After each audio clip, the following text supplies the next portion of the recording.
Hello everyone, I'm Dodylectable and welcome to a very special video. Recently we had the pleasure of interviewing the legendary face of Neversoft, Adam Jennings, and he had a lot of cool stories to tell, ranging from his humble beginnings with Tony Hawk's American Wasteland to how he was involved in Call of Duty Black Ops Cold War, and many more. In this interview, I'll be accompanying Oktoberfest, Nevermind, Uzis, and Fox. Also, Adam's socials will be in the description down below so you can check out what he's up to lately and give him support. We hope that you enjoy watching as much as we enjoyed doing the interview. Hello, everybody. My name is Oktoberfest the Enthusiast. Welcome to a very special edition of Guitar Hero Podcast, including me, Dody, Nevermind, Usis, and Fox. We like to introduce you to one of the most influential figures for not only Guitar Hero but part of Tony Hawk, Gun, and many other Neversoft games. Ladies and gentlemen, Adam Jennings. Welcome, sir. How are you doing today? I'm great, guys. Thank you so much. This is awesome. I really appreciate the opportunity. Thank you. I want to ask first, please, let's just start with something basic. So what I want to ask, before you got into all this motion capture stuff, tell me a little bit of your backstory. Where do you came from? What do you do? What you did for like a hobby before all of your motion capture? Make us, know a little bit more of your backstories, and so we can have a proper idea of um what you did in your past, if anything. Yeah, for sure. I grew up near San Francisco, Northern California. I was in plays from a young age. I did my first commercial at age 10. It was a spot for Nickelodeon.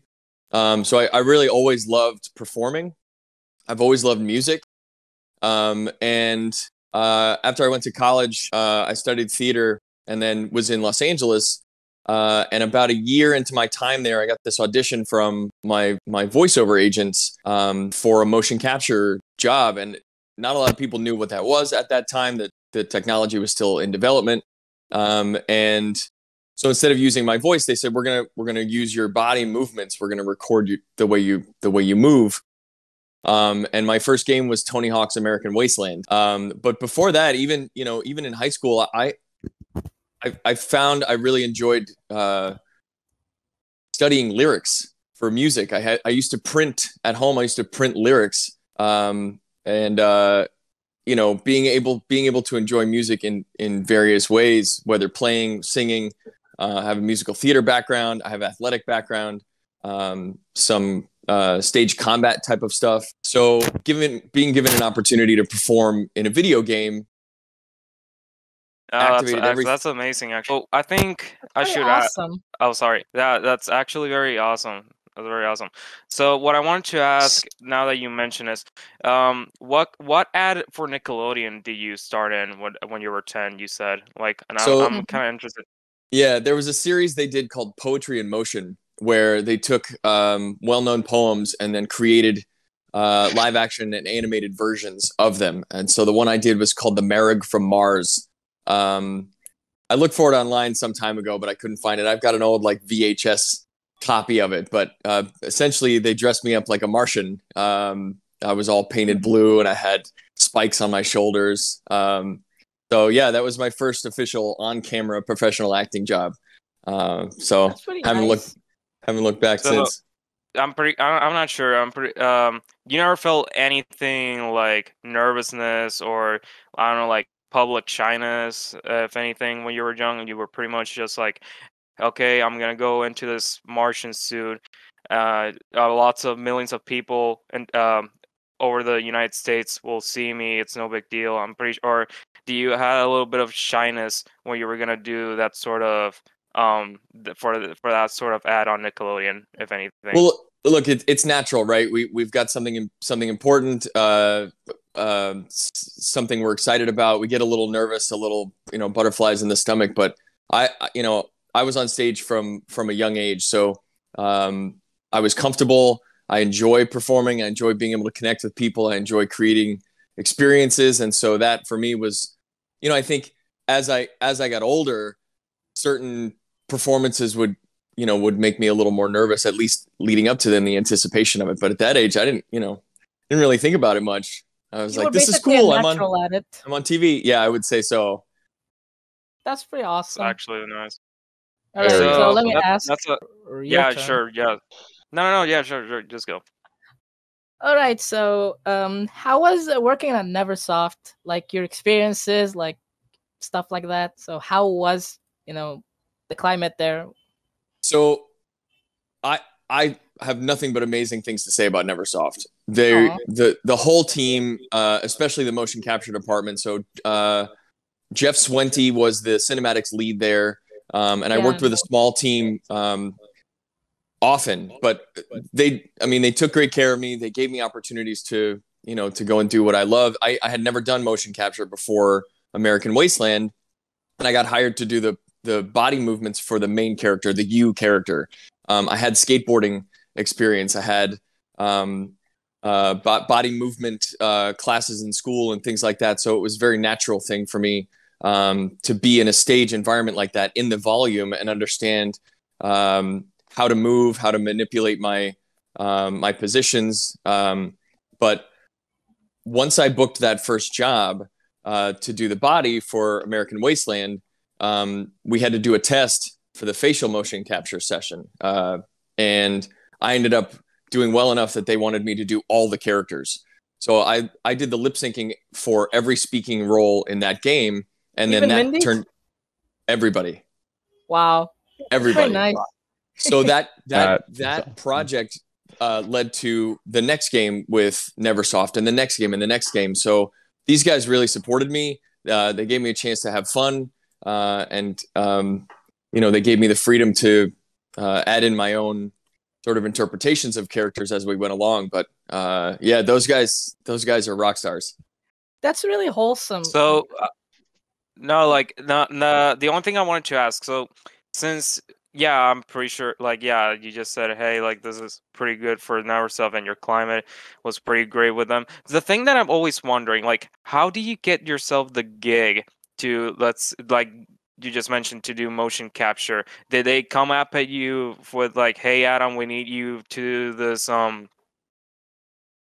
animation for our next titles, or did you put up your resume that you were interested for this gig, or like what was the whole thing with Neversoft? Well, before you were even contracted by Neversoft and then doing Tony Hawk's American Wasteland, if anything. I had no idea who Neversoft was. I got an audition notice from my agent at the time in Los Angeles. It was for all I knew, it was for a video game. It was supposed to be for motion capture, and the submission opportunity came from my voiceover representative and my agency.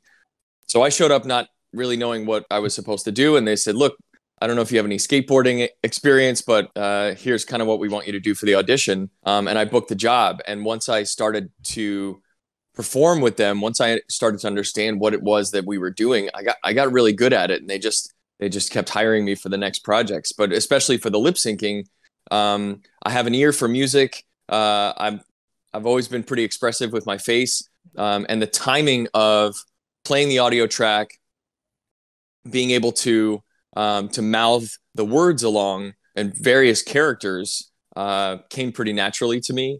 And the thing about this motion capture work is sort of once you're in, as long as you don't screw it up, you're trained now in that environment. And so it's valuable to have performers who understand that style of performance. So it really became, as an actor, I've done some commercials, a little TV, some film here and there, but motion capture became the base for my entire professional career. I've done almost 30 games, and Neversoft was a gigantic part of that for me. Yeah, Thank you, Neversoft, for such an wholesome story. For real. Yeah, honestly. So one of the things that I should ask, you were working with while working on Tony Hawk American Wasteland, there was this little quote unquote game that came out by a little indie company called Harmonix, and it was Guitar Hero, released first on the PlayStation 2. Have you, by any chance, like at the time, heard what it was? You ever got to play on release, or like a little, like, I don't know, 2 months after the game was released? I knew about the game, but I had never played it. Never. And I had worked on 3 games with Neversoft when they were assigned to take over the franchise. So Guitar Hero 3: Legends of Rock was the first game that actually used facial motion capture. All the other facial animations were computer generated up until that point, and they didn't even have licensing on a lot of those songs. They were covers. By Wavegroup. They were right. Yeah. Right. So they really, Neversoft is responsible for taking that franchise and absolutely blowing it up. And I remember I was sitting in a face motion capture session for Tony Hawk. I think it was Project 8 at that time. And they came to me game before Guitar Hero 3. Yeah. They came to me while I was on set, and they handed me the lyrics to Welcome to the Jungle. And they were like, "We've got some news. We got the Guitar Hero franchise, and we want you to do all the lip syncing for all the songs." And Welcome to the Jungle was the first song I got to do. And I mean, it was it was really fun. 9-10 years later, we racked up a pretty good amount of work. Yeah, it's honestly a lot. And to be honest, I'm kind of surprised the way that they actually announced that they bought out what was it? Red Octane? Red Octane, yes. And left out Harmonix, which I should mention, but during that time they left out Harmonix out of the purchase. Harmonix, as you know, the same year as Guitar Hero 3, Legends of Rock came out, Harmonix came with their own Rockman. Yeah. And did you by any chance play that game as well? Do you heard that Harmonix was going to make their own thing, and it was the first the first ever full band game to ever be released? I had played it, and the thing about Rock Band and Guitar Hero is they went back and forth for years. There were sessions where Neversoft was pitching to do Guitar Hero Beatles, and Rock Band was pitching to do their version of Guitar Hero Beatles. So I had a session where I did the lip syncing for a couple of Beatles songs that I never got to really work on. But that music simulation game era was just huge. And as soon as Legends of Rock picked up and the Rock Band started going back and forth, you had bands coming in to re-record master tracks to be able to use in a game. Aerosmith, right? That was the first band specific game. I got to spend a lot of time with Steven Tyler on set. That guy is amazing. So wait, hold on. So before we get into that, I just want to mention something. So you mentioned that they Neversoft, I guess, or Activision, want to pitch up Guitar Hero Beatles. This is something I want to say something because before I got a little bit more involved with World Tour Definitive Edition, I'm actually still in this little group called the Beatles Rock Band Solo Career Project. It's basically the custom songs for Beatles Rock Band, but focusing on the Beatles' solo careers, focusing on George Harrison's discography, John Lennon's discography, Paul McCartney's discography, and Ringo Starr's. Let me tell you, I think Rock Band handled it better because when you see the venues and the dreamscapes that they made for each specific song, it gives you an idea how Harmonix was super detailed and super caring about the Beatles, and not that they actually only made, I guess, the only game to ever have like exclusive Beatles, because if you know about the exports, they're going to be like transferring songs to the next game and the next release and all that, but Beatles is the exception. And they did Green Day Rock Band, which they have their own thing. They even went as far to make their own encryption system, which was like updated for the Beatles because they were so overprotective of them, which wasn't really the case with like Rock Band 1 and 2. Well, you understand why. It's such an iconic, an iconic profile, True. song list, and yeah, the competition between those companies was hot, and I was in there in the middle of it. So we got this, they got that. It's just the way it goes. Those decisions are way above my pay grade. I didn't have anything to do with it. I just wanted to show up and do the best job that I could. And you did. And well, Yeah. You did. You did. You did. thanks. Definitely. You're welcome. So the Hey, thing is that, like, oh yeah, Foxy, you want to say something actually? yeah, my apologies. Is it all right if I ask you a question, sir, Adam? Yeah, absolutely. All right. Speaking of these specific bands, were there any musicians, maybe bands that you wish made an appearance in Guitar Hero at the time? That's a good question. We were excited about the Beatles. I thought the Green Day would be really cool. There were I don't remember off the top of my head. There were Led Zeppelin was another one that was really protective of their stuff. We did one Led Zeppelin song. Yeah, Black Dog. It was actually cut content, and it was in the Wii version of Guitar Hero 5.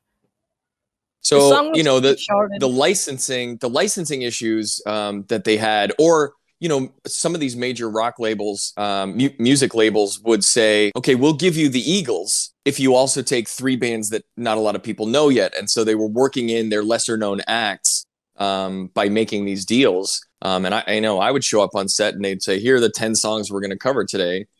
And some of them I was really excited about. Bohemian Rhapsody. It ended up being for me just a lot of fun to like, oh my god, they're gonna pay me to lip sync such and such a song today. And then there were songs that I had never heard of, bands I had never heard of, and some I liked and some weren't so good, but that's the way it goes. I could definitely see that actually, excitement I have a with question. the Bohemian Rhapsody. Question. Yeah. I have a question, like, how does like specialized mocap like for Bohemian Rhapsody gets like planned out? Like, because I'm not sure if it just came out as is. Yeah, so I believe it's on is it Dody's page? Is it your page that you have the animation for Bohemian Rhapsody?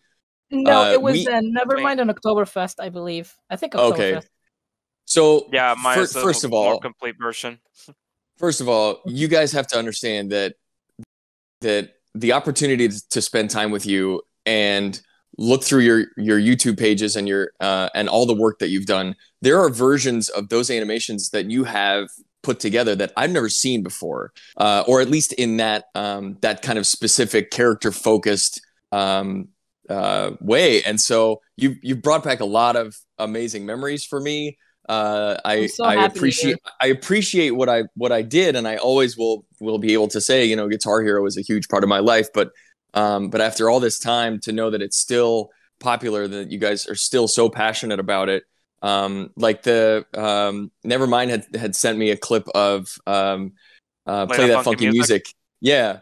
So I did. I mean, that's my face and that's my that's my dancing, creating that character. But for Bohemian Rhapsody, because it's such a well-known song, and that even that clip of all 4 of their faces together, plus the movie Wayne's World and the headbanging and all of that stuff. So what they wanted to do specifically with that song, what they didn't do with most songs, is to create specific animations. And so I did the lip syncing for all the vocal parts, and then on the stage in the full body volume, it was me and 3 other actors, or 2 other actors, and actually 1 Neversoft employee, and we did the entire song, so that they could have specific animations just for that track. And that happened with a couple of different songs along the way. That's pretty awesome. So which part did you play for Bohemian Rhapsody? That's the most important question that I like to know. When in doubt, I was the lead singer. Wow, that's awesome. Of course, you deserve such a role. Yeah, the role of Freddie Mercury and Guitar Hero, that's honestly awesome. And not only that, it's Freddie's. Those are big shoes to fill. No, yeah. One of you guys have a Michael Jackson version, like a Michael Jackson character for Beat It, and that's me as well, doing all the dancing. Yeah. So what's funny is that So that model of Michael Jackson, this is from the 3DS port of Michael Jackson: The Experience. I actually got to rip the on on this. I helped him with Uh, it. yeah, actually he did, and that was me learning how to rig models for now. But when I first did it for like this little YouTube video just for fun, like when you see the dance moves that you did for Beat It, obviously, it shows you how it Talented. fits so well. So yeah, talented you are, and how well this fits with like an actual Michael Jackson body that I actually did pick up from The the game. game itself. And since this is something I've always I don't know, I guess you can say asked, but like, so did Guitar Hero only consider just putting Michael Jackson songs once, or did they ever plan out to, like, I don't know, Billie Jean, Black or White, or literally any other hits from MJ, if anything? I'm not sure. I would assume so because he's such an important figure in music. There's a chance that they went after more songs and they were only given the opportunity to do one. Of course, I would have liked to do more Michael Jackson songs, but what I'll also credit you for doing is putting Eddie Van Halen in the guitarist role in that video, because that's who played that solo, and not a lot of people know that. Yeah. Yeah, so there's something very interesting to ask, because this is one of the most obscure history with Guitar Hero, and it's Guitar Hero Van Halen. Was it actually named originally Guitar Hero Stadium Rock featuring or with Van Halen? I have no idea. As far as I know, it was always Guitar Hero Van Halen, and it was Aerosmith's game that kicked off this string of band-specific titles. Yeah. And putting together, lists of songs for Legends of Rock, for World Tour, and then Aerosmith. And it wasn't only Aerosmith songs in the game; you had Metallica. other related. Metallica was my. If I had to pick a favorite, it would be It's Metallica. Metallica. Yeah, me too. For sure. I love that For one. sure. So yeah, that's honestly very awesome that you're telling us this. The thing is that like, the thing with Guitar Hero Van Halen is that as you know, with Metallica and Aerosmith, there was like some sort of behind the scenes footage with their games, right? But As on Van bonuses. Halen, as bonuses, you're right. But with Van Halen, there's practically none, and the only footage existence of ever being like proof that it was actually the Van Halen band actually doing the mocap was you taking a picture with David With Lee David Lee Roth. Roth. Wait, that's the only proof? Yeah, Yes. literally. Okay, do you want I can tell you more. So Ooh. yes, absolutely they were on that stage. I got to spend some time with them. So fun fact, Eddie Van Halen's fingers, all of the movements of his fingers playing the guitar are his actual fingers, and they used the markers that I wore on my face For his facial expression. facial motion capture. They used those markers on his fingers. And I was on set when they did Eruption and Cathedral and all these other iconic songs of just him standing in a small volume of space, similar to the one that we used for my face sessions, just making his magic. But David Lee Roth, I'll tell you a couple stories about David Lee Roth. That guy he's out there. He brought with him an entire road case of hats. And his assistant was there giving him various hats to put on. He had an inflatable surfboard. I mean, the dance moves, and I think, if I remember correctly, they had a trouble keeping him in one place. And one of the things about making these games, and when you're in the body mocap suit, there's a specific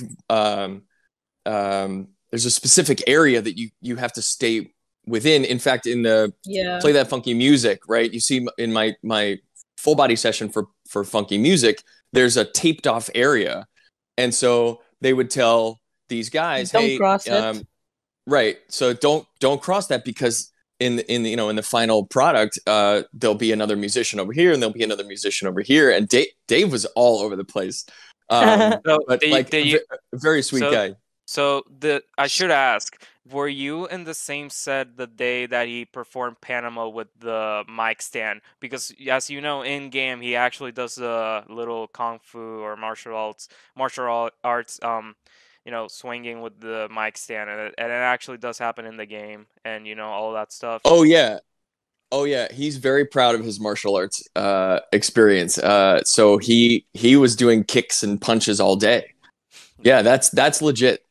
Yeah, That's pretty cool. yeah, because That is legit awesome. yeah, like that's the thing that's what really bothered me with Activision when they released these games, which is actually like, with if you already know that Guitar Hero Van Halen first came out when Guitar Hero 5 came out as a pre-order As a bonus. pre-order bonus. And they were advertised as like a lost Guitar Hero game, or the one that was never meant to be released. I think there was like a sticker of some sort, but yeah, like one of those things is that they borrowed the same font from Guitar Hero 5, but it uses the same engine from World Tour. And then you have the odd guest acts that I'm going to assume that was actually Wolfgang's choice of picking the odd guests, the So odd guest songs. Wolfgang, here's another tidbit for you. Wolfgang's a huge fan of Guitar Hero, and he spent a lot of time in the studio playing the game with the developers. And all of his mocap was, I mean, he was really excited to be a part of it.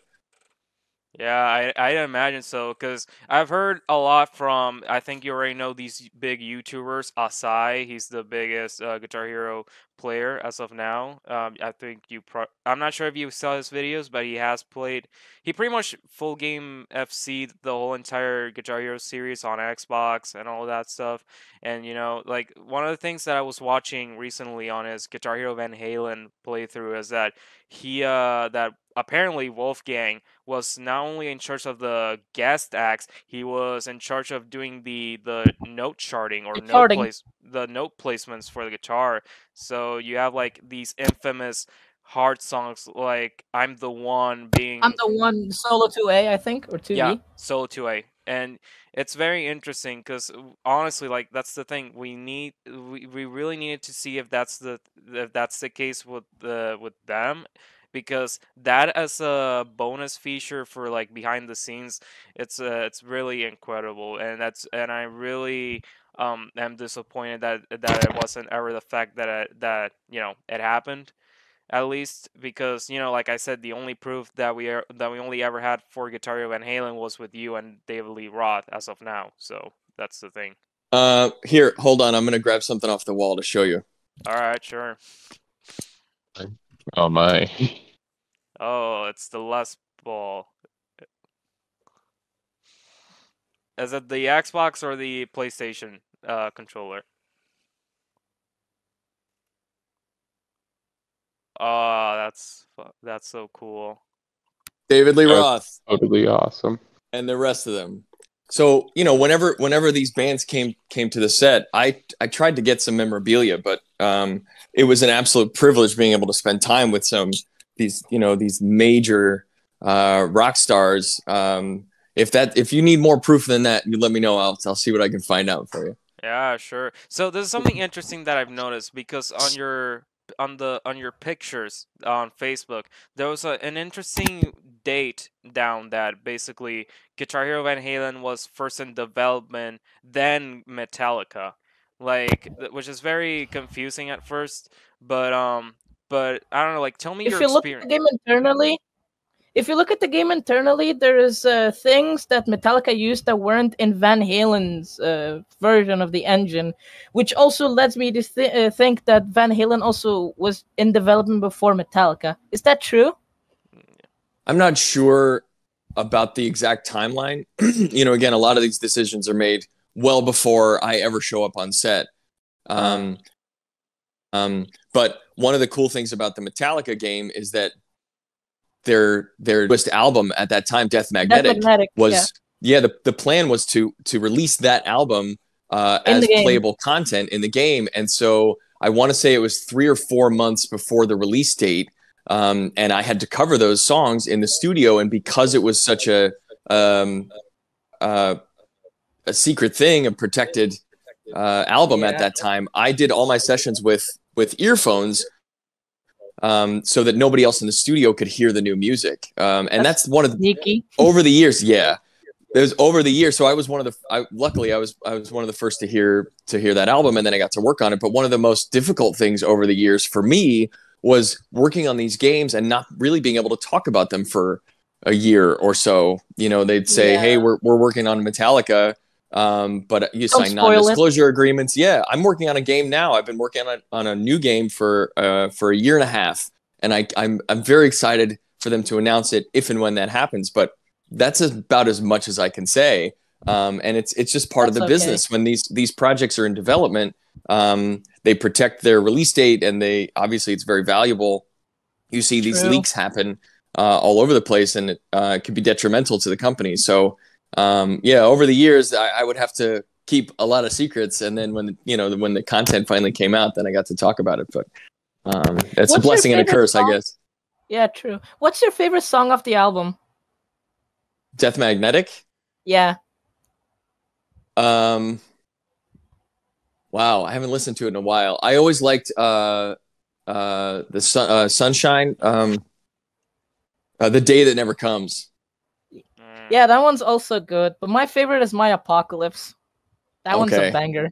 It is a banger. Yeah. I've been a heavy metal fan for a long time.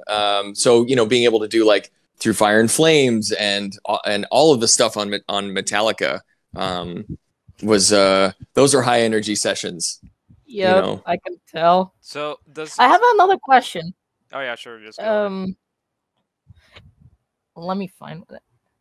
So how did you? So like when you got your title of being the face of Guitar Hero, like was it like when you started doing Guitar Hero 3, or was it like with other games?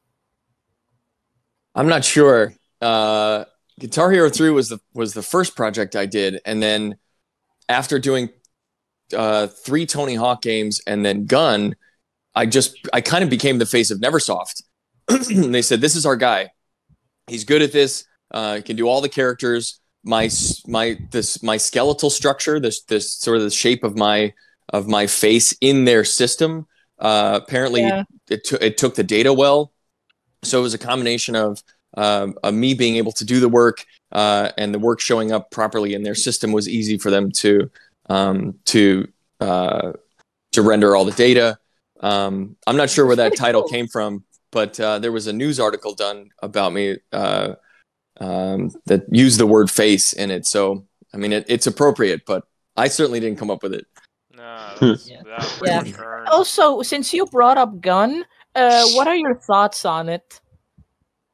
Well, this is before Red Dead. Yeah. This was your old West, go to the saloon, shoot up the rival gang kind of game. That was at a Neversoft studio that was much smaller than, so that company expanded to a much larger space after that game. That's cool. So when I think about my sessions there, it was like this small room, kind of blank walls, and just sitting there. And at that time, they did not have a teleprompter. Once we got into Guitar Hero, once we got into the larger studio space, I had the opportunity to have the lines in front of me on a teleprompter. But for American Wasteland, Project 8, and Gun, I was memorizing all the dialogue from pages in a script next to me, like on a table, and then I would just spit out the lines as they went along. I had a lot of fun on that game. Some major talent, Ron Perlman, Thomas Jane, to be able to cover their audio tracks. I thought was pretty cool. That's Indeed, it is. awesome. So one of the things I should ask right now is that since you said that you were pretty well known on Neversoft, I wanted to ask your experience on 2 individuals. Now, first off is Andy Tony Hawk Pro Skater, which he did the drum mocap for Andy Sips. Yeah. For what was it? Spirit of Radio, and another from Guitar Hero Metallica. And another person. Andy worked on drum mocap for like a few Guitar Hero games. And then another person that Nevermind here actually got contact. I'm pretty sure you probably I'm not sure if you saw. It was the first take for the motion capture of Evil from for King Diamond. That's another person that actually portrayed for motion capture for Guitar Hero King Diamond. Metallica. Yeah, King Diamond. And the thing, this is something interesting for me. So apparently King Diamond was supposed to be in the game, but due to some He back had an injuries, injury. yeah, so he didn't, so he wasn't able to perform his song in the game. So pretty much they had to come up with like an alternative and all that stuff. Do you ever spend some time with them? Were you in the same room the same day they were doing their motion capture by any chance? Not for the King Diamond session. So first, let me talk about Andy because he is a rock star and he's very, very talented. He's been with that company a long time.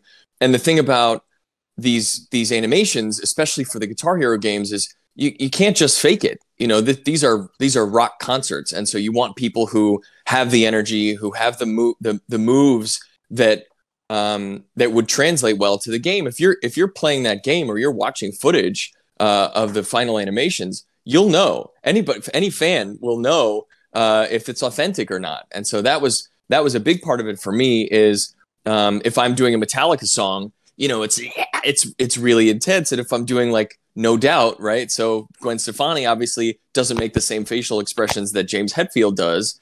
But the King Diamond, remember Jimi Hendrix was in the game. Kurt Cobain, they had a character for him. And these are people that aren't with us anymore, unfortunately. And so they found either impressionists or someone who felt that they were, you know, someone within the studio or another actor who was able to copy or portray those movements, which are so iconic. Which is like for me with the Michael Jackson, if I'm not moonwalking, we're missing something. So you know, it was important for them and for me as a performer to be able to give the most authentic versions of these anaconnic rock stars. Yeah, I'd imagine so. I have a question, another one. So how was the animating workflow for like the Tony Hawk or Guitar Hero games? Like they would tell you to like do the lip syncing, then what goes afterwards? I wasn't involved in a lot of that stuff, and I was always impressed with the the people at the studio who were taking my work and making it real. In the game.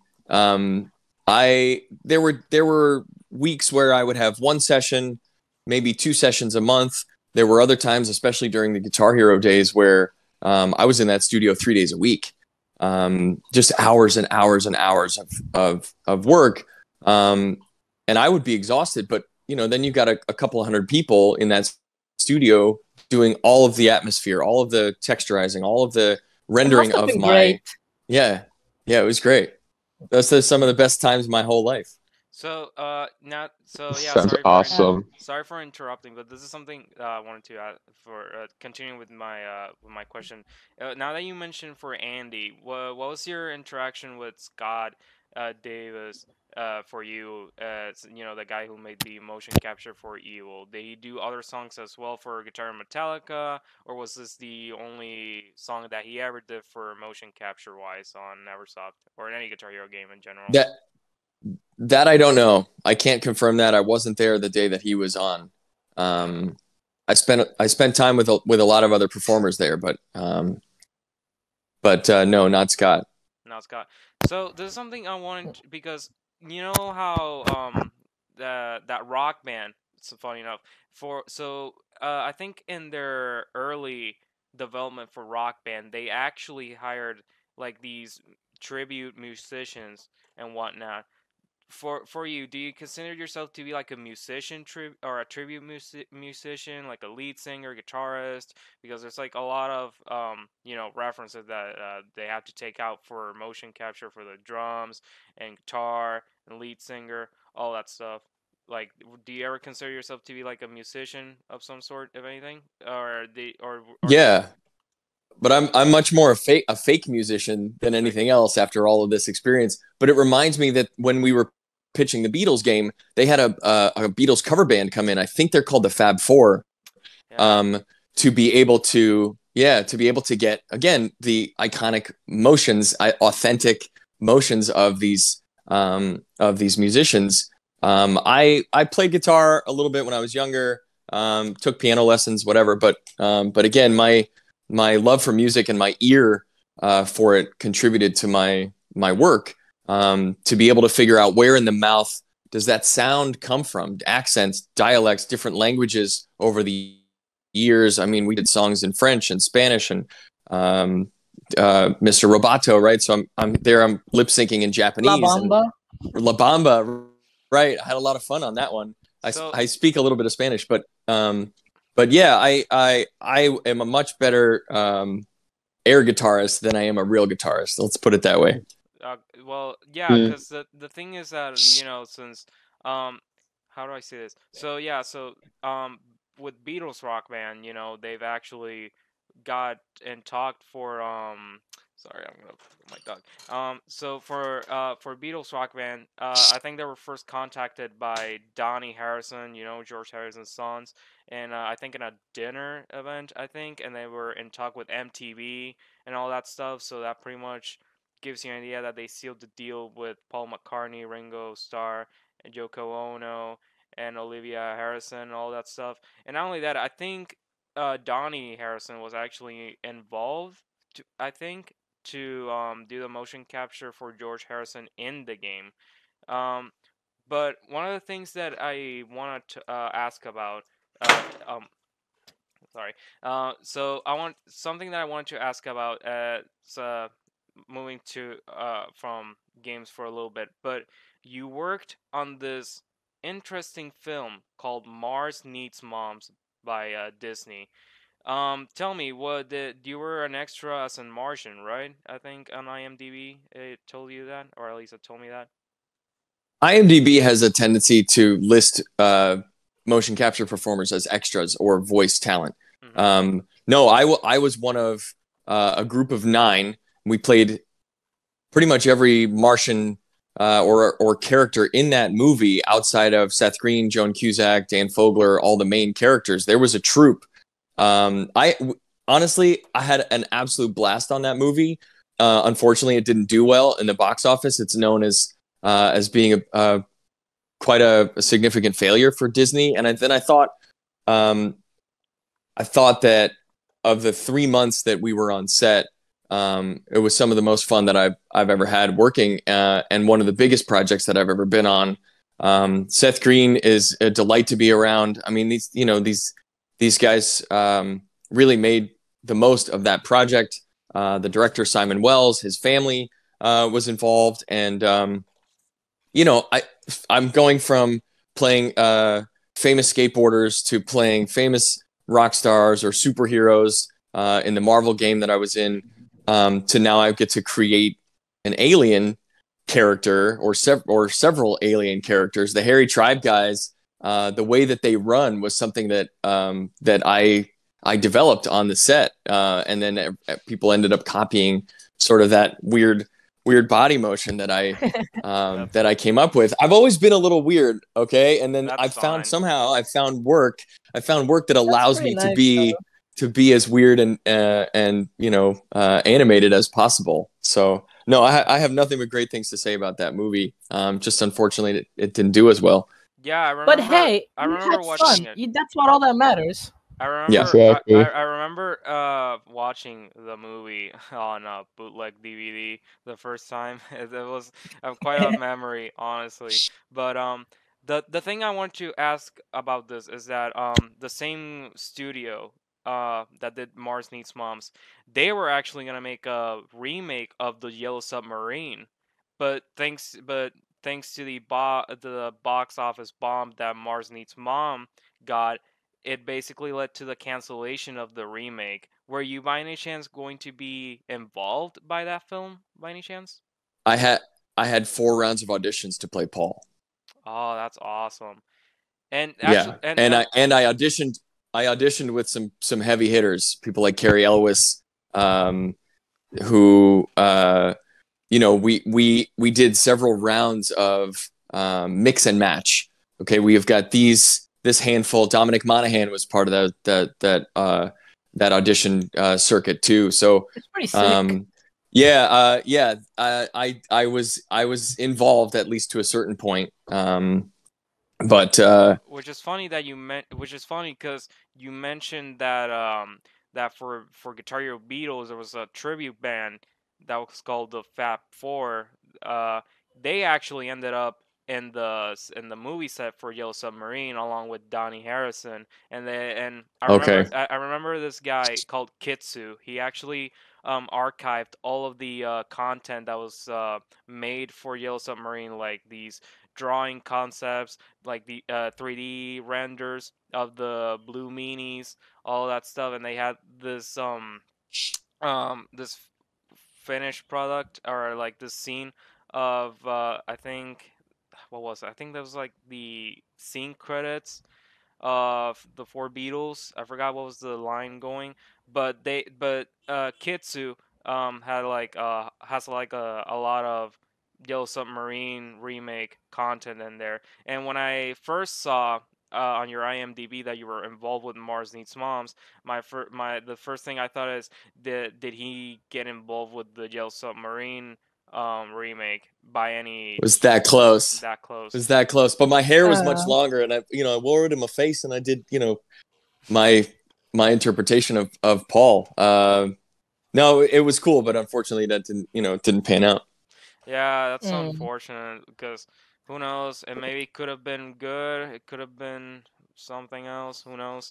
But Well, the thing that I enjoyed about that, which was most familiar to me, is that they said, well, we were going to do a few scenes, out of the movies, and then we're going to have you guys, like, as a band, put on a kind of a music video, lip syncing style performance. So we'll play the song, and we're going to have each of you holding your instruments and playing along as if you're the Beatles. And I was like, wait, you want me to lip sync and pretend to play this bass?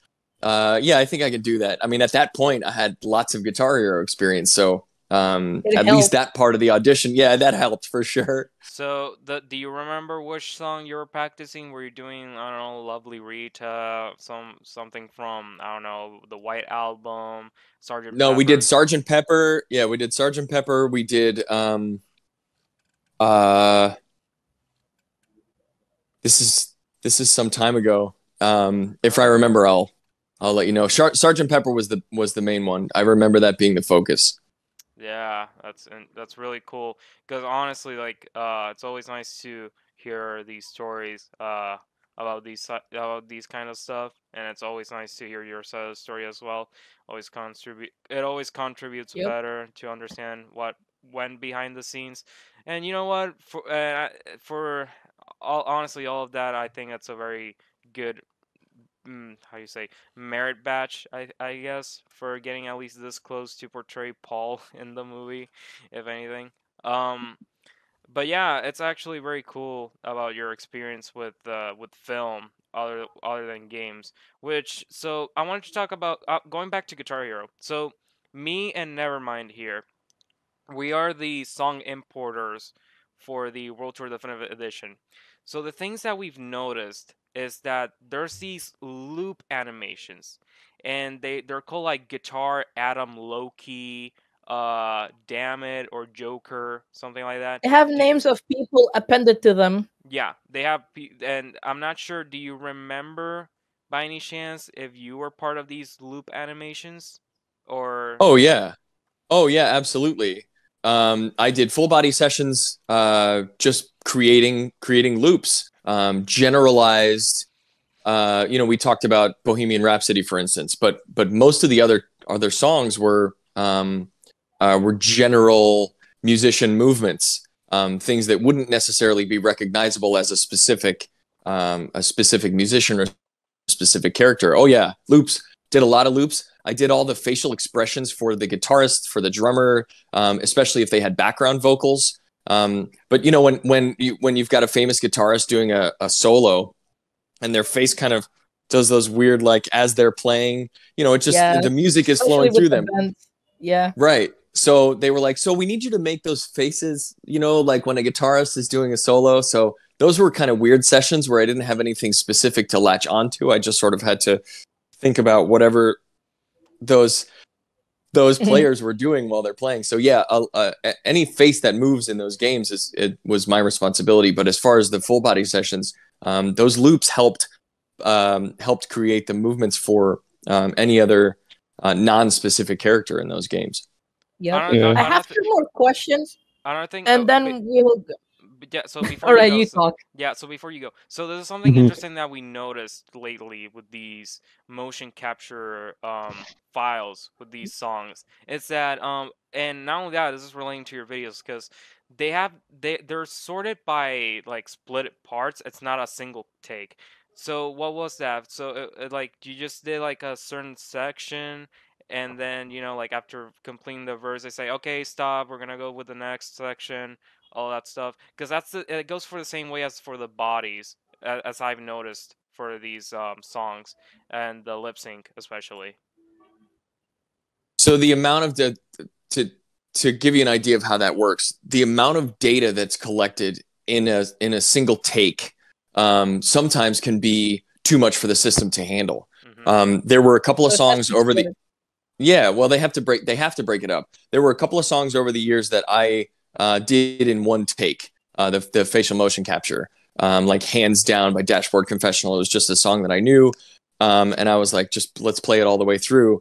But songs like American Pie, Don McLean is arguably one of the most challenging songs for me because his cadence is weird. There's not, it's just kind of a story talk singing style. And so we were break songs in verse, chorus, even in the body volume, there had to be breaks in the file.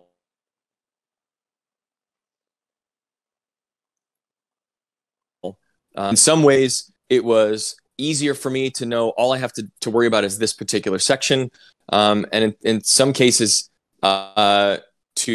to get completely into character for a take and then drop out, go to the next part. The other thing is I got pretty good at this, but I wasn't perfect. If I missed a vowel, if I pronounced a word incorrectly, we would have to cut and go back and try it again until it was 100% accurate. And of course, they can always manipulate the data. They can always go in and hand key a blink where there wasn't a blink, or if I said ah and the sound was ah, that creates a different shape. And so they can move the my lip position around, right? But I always tried to be as accurate as possible. But so you'll see a pile of clips, individual pieces of songs, and it's just a product of the amount of data and what it actually takes to get those takes perfectly. Does that make sense? Yeah. So no, yeah, it made full sense. With you being so responsible, you would thought that you would get an employee of the month every month in the wall or something. Do you ever get employee of the month by Neversoft by any chance, if anything? Or no. I got paychecks and I got opportunities, and that was and that some of this this memorabilia. That was all the recognition I really needed. I don't think you were the employee of the month. I think you were the employee of all time. Yeah, maybe. All right, my questions. Then we're gonna go into the community questions. I set up like a channel where everyone was so excited and did everything. So I'll go. So, do you know who did the motion capture for the guitar talents like Jimi Hendrix, Kurt Cobain, and Carlos Santana? Or if you had any involvement with lip syncing more than that? Oh well, I did all the lip syncing. I did the lip syncing for almost every song in the entire franchise except for Aerosmith and a couple of downloadable pieces that were filmed in another country. So because from what I know, Beanox were in charge of doing DLC for Guitar Hero 5.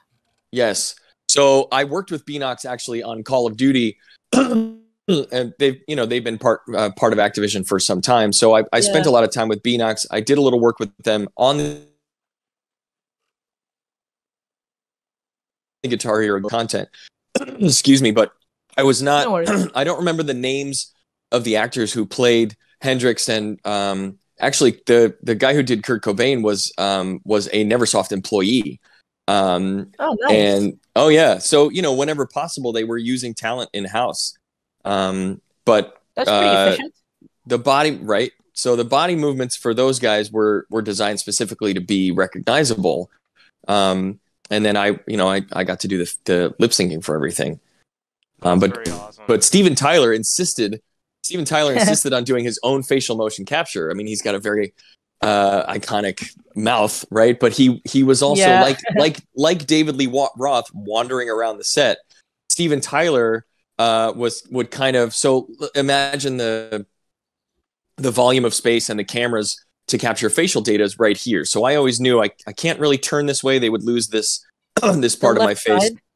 Steven Tyler he was all over the place. And so there were sessions where I had to redo parts of his songs. But he and I spent some time together on set talking about it. He used to be like, is it this hard when you do it? Like, how do you lip sync other songs? He would forget his own lyrics, but man, he had a lot of great stories too. That's pretty awesome. But yeah, there were sessions where I had to cover some of what he had recorded because it wasn't clean data. And then I was doing Joe Perry and all the other background vocals throughout the course of that song list. So this is something regarding Aerosmith, which is something interesting. So Steven Tyler is practically the musician exception for lip sync, because as you said, he actually wanted to do the lip sync all of his Aerosmith songs by himself, right? I think that's the case, because because there's the photo of you and him with the dotted faces all around him. Those are my markers. Those are my markers on his face, and he actually ate one on accident. But he was like? The thing about these games is because I became the face of the company. They would bring in these famous people, and they'd be like, okay, we're going to do 3D scans of your face. You're going to put on the suit. You're going to do the full body performance. Oh, and this is Adam. He's going to do all the facial stuff. And Steven was very adamant about him being responsible for his own motion capture. But it was after his sessions and the difficulty that they had with the data they got from him that they sort of decided we're going to have Adam do they asked me to do the lip syncing from that point on for any celebrity because of the quality of data, the ability that I had to match their expressions. But I mean, it's a great story. It was a trip to watch him work. Nice. Yeah. Okay, so the questions that my question on like the community stuff. So what was it? Because I forgot. God damn it. What do you think of Guitar Hero World Tour Definitive Edition? Our mod that like makes everything pretty cool, basically, and bring your animations back to life from the console games to the PC. Yeah. I mean, that's it right there. You're bringing that work back to life. You've like I said earlier, you've given me a sort of a blast from the past. You guys reaching out to me to ask me to come on this program with you allowed me more appreciation for what I did, what it means to people, how fans are still embracing that game. That this is a non-profit fan-driven project for you guys. It's really impressive. Do you ever? I think the work is fantastic. Do you ever thought this was ever gonna be a thing for Guitar Hero World Tour on PC? Like, do you ever thought maybe somebody will mod this game with custom characters, or that I don't know, that you never think about it, or Just anything new? Yeah, pretty much. Like, no, creative. This is your baby, your brainchild. No, for me to be involved in those games for that period of time, for those years, it was a major hit. And it was something that everybody was doing. It's featured in movies. People like local bars would have Guitar Hero night. And and Rock Band and Guitar Hero back and forth producing these games, and all of a sudden it kind of that music simulation game genre faded. And so, I moved on to other projects. Yeah, and it's not to Which say Call that of Duty? the Which Call of Duty game did you work on? the last 7 or 8 of them. wow. Wait, so you were involved in Black Ops Cold War? Oh yeah. Ah, nice. Which characters did you do? I mean, lots of characters. So I haven't done any facial motion capture for Call of Duty, at least recently. But so I'm in Chicago now, and the company that does most of the mocap for Call of Duty is Raven Software. So even when I was back in LA, we were doing Ghosts, Black Ops 3. I did some voiceovers. But yeah, my full body work for Modern Warfare 2 Remaster, I got to do Price at the end. There's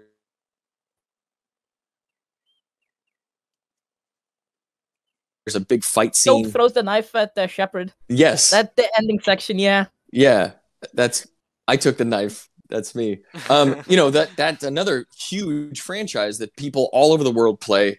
And I got lucky. I got this job. It turned into more work. And I've gotten to be a part of some major game franchises over the years. So this is something. If I ever get a job, it's gonna be motion capture. Yeah, it's pretty fun.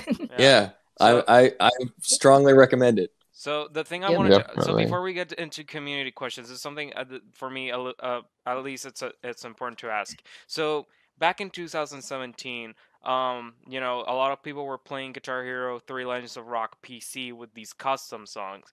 Then you have this little not indie, but I guess you can say a small team of developers that created their own clone of Guitar Hero, which is called Clone Hero. And not only that, after the years that have passed, now you have Guitar Hero World Tour Definitive Edition, and not only that, embracing your animations. Not only that, you have other mods for from the old Guitar Hero games. You have Guitar Hero 2 Deluxe, Rock Band 2 Deluxe, and Rock Band 3 Deluxe. And recently, a lot of these games, Fast GH3, Fast GH3. Of course, there's it's incredible how these past few months, and I guess you can say over 2 years or a year. These 2 years were the best for Guitar Hero, seriously. And for Rock Band, for modding, and when you see a lot of these people that have been enjoying, or at least came back to play the games, either when it's on PC or on console, it's incredible how a small group of people can give out some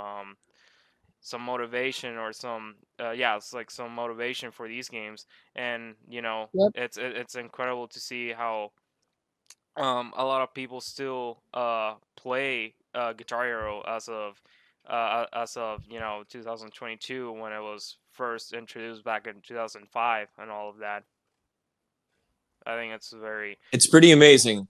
It's pretty amazing, and to know that there's still such a fan base out there, that people are interested in this stuff, that you guys are putting your time and energy and skill set to work, creating something for people that hasn't been done before, or reminds them of the old days, so to speak, when these games were being released and people got so excited about it. It to know that it never really went away is pretty awesome. You guys should be proud of yourselves for what you're doing.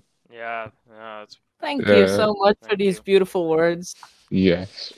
So, wait, Dody, do you mind if I ask my last 2 questions? Because I only had 3, and I didn't want to interrupt you too. Is that fun? No, that's all right. All right, Mr. Adam, who is your favorite Guitar Hero character?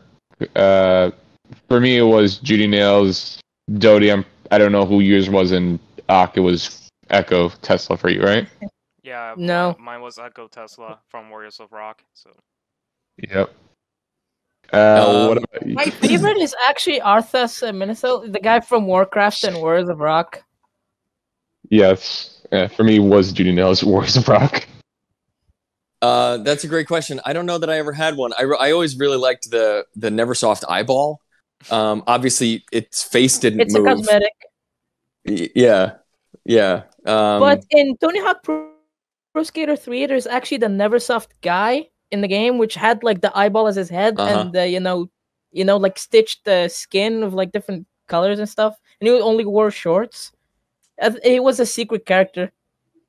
So the head of Neversoft, a guy named Joel Jewett, wore shorts all the time, and like a vest, a fleece vest. He was known for it, and he would make these speeches at the release parties. The company always took really good care of its employees. I got to go to Vegas a few times for release parties, but he would make these.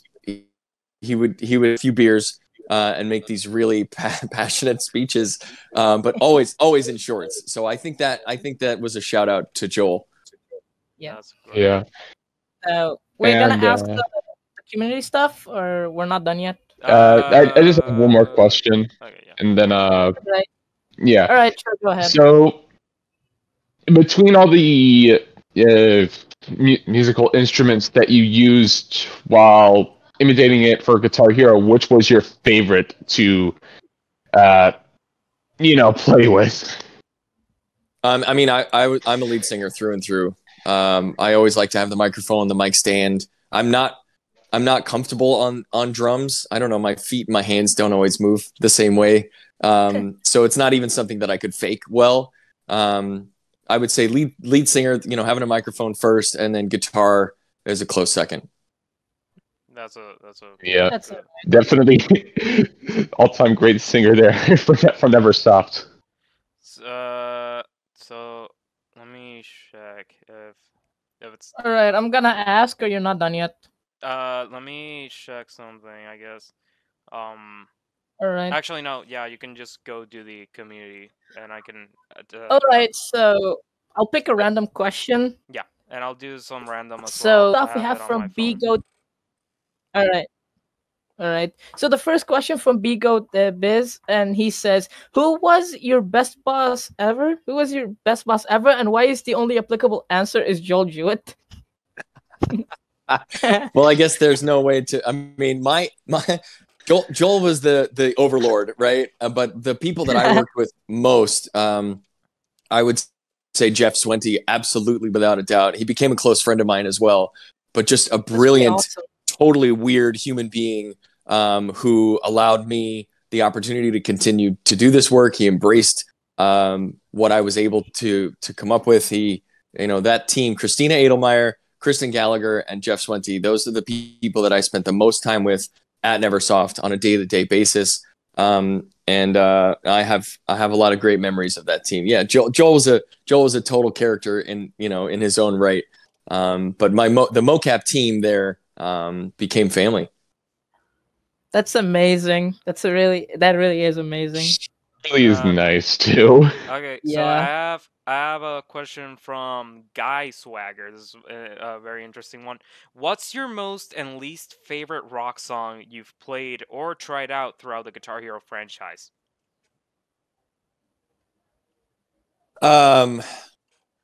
Well, I would say if the question is about playing the game, I think Through Fire and Flames drove everybody crazy. I really always liked Any Way You Want It to play through that. I think it was the first song that I ever got 100% on. But to work on, to lip sync, some of the Metallica songs are my absolute favorite to have covered. Bohemian Rhapsody for sure. The songs in French were really difficult for me because French is not phonetic. It doesn't look like it sounds. So for me to be able to wrap my lips around those lyrics, those were really frustrating sessions. We got it done eventually, but yeah, that was hard. Alrighty. Next question from Nirvana. Were there any PC ports planned after the release of World Tour? I have no idea. No, I wish I could answer that. Yeah. Yeah, because Aspire only released 3 Aerosmith and World Tour on PC, but everything else never seen the light of day. But for some reason on PC, so to PS2, speak. so Yeah. The last game to be on PS2 is Band Hero. Warriors of Rock is only on 360 and PlayStation 3 and Wii. And that's it. Yeah, again, those decisions were made either well Like before I got there or afterwards. Band Hero was a trip too. People like Adam Levine, Taylor Swift coming Gwen into the Stefani. studio. Yeah, Gwen Stefani. So no doubt was really sweet on set. They were also tired because they were on tour and they were doing their session And those highly between energetic cities. animations. Right. Well, so but they're on set. They're on stage. They're gonna do it. But yeah, those whole team worked really hard. Okay, so All I right. have another question from Chaos the Lycan Rock. I hope I pronounced that correctly. So Yeah, you did. oh, that's good. A big question for me would be what would be his prep work that he would do before doing his mocap performances? He puts a lot of effort into them, and I love to know his headspace going in. Cool. Thank you for that. Yeah. So there were always warm-ups for me, vocal warm-ups, face stretching, that kind of thing. Oftentimes, at the beginning of a day, I didn't necessarily get the song list ahead of time.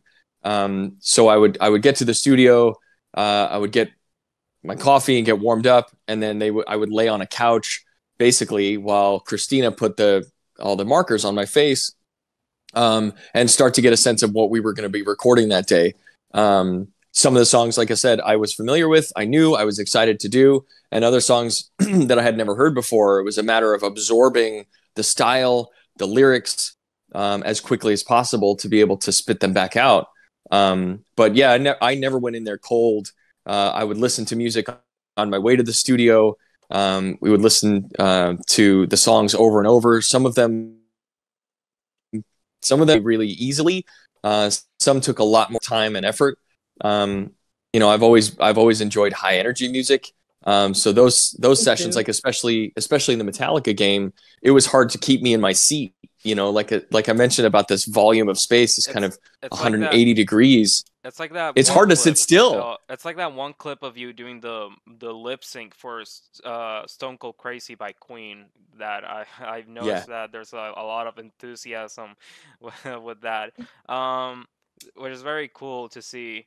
Which like visiting your old Facebook page, you had like a lot of these old what was it, mocap clip of the week. Okay, clip of the week. Yeah. Yeah, So that's Yeah. old stuff.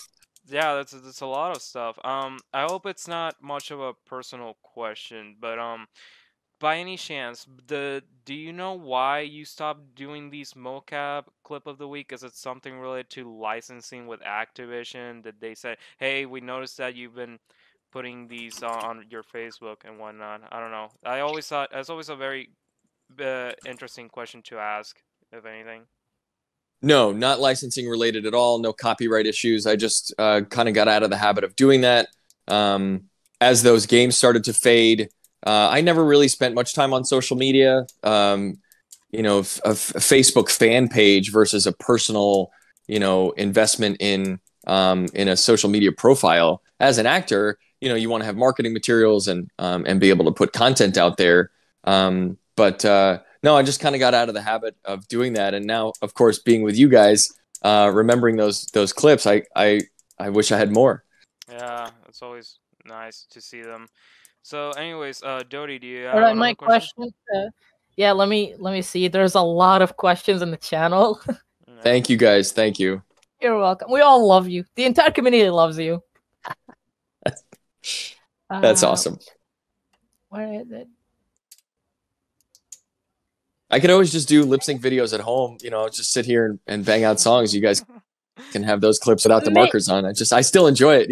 Yeah. Well, maybe if we manage to reverse engineer the animation format, you could probably do some lip syncing for like custom songs if we get that possible. We'll definitely let you know.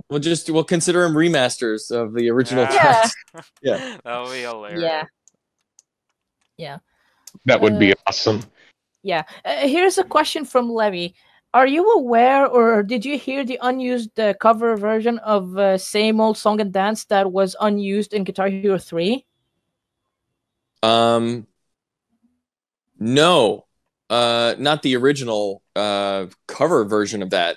I don't. I know that there were cover songs in Legends of Rock. It wasn't 100% officially licensed. Yeah, Wave Groove and Steve we met.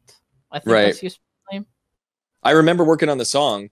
I don't know that at that time I knew it was a cover or cared. It was just the next song on the list for me that day. But again, over time, Megadeth, Cult of Personality, like there were some really important tunes that they got these bands to go back into the studio to cover. Yeah, if you didn't MC5. know. Yeah, Living Color actually re-recorded Cult of Personality, and it has a much better solo than the original. There's no debate; it's better. That song is fantastic. I had some fun on that one. Yeah, it's pretty cool. Hey, Oktoberfest, you go ahead. The second question. So let me see. So I'm like picking right now. I guess. Let me see. Does Elvis Presley Hound Dog was really planned for any game or DLC? No, but that's my body movements. That's interesting. I got to do the dancing for that. Yeah. All right. So, I have a question from Kagato. I hope I didn't butcher your name. But was there a game you disliked working on, like from technical limitations or something similar? No, I wouldn't complain about anything I did there. Maybe the French songs, but otherwise, no. That's good. I mean, it's fun. Dude. Like think about it.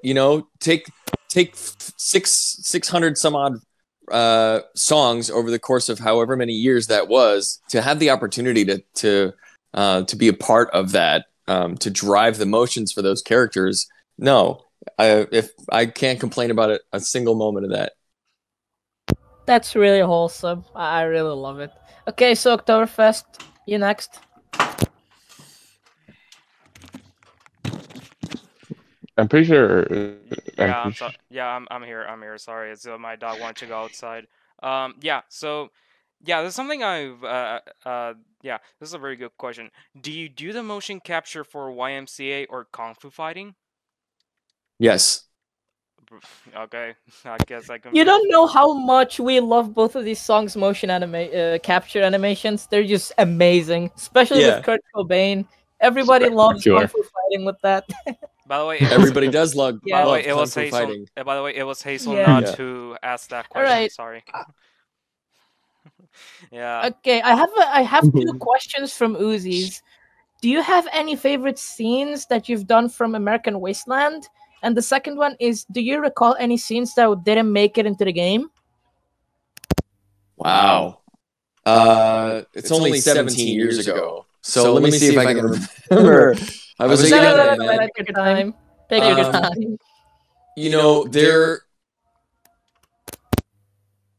There's nothing specific that I remember being a favorite, although to do the lip syncing for Kelly, the Kelly character, that was a lot of fun.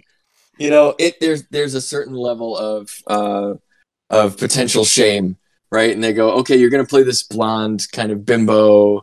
Oh my god, I'm Kelly. I'm a hugger. And you just have to go there, right? And that's one of the things I enjoy about it. You just I summon up the energy, I create the character in the moment based on the sound of the voiceover track.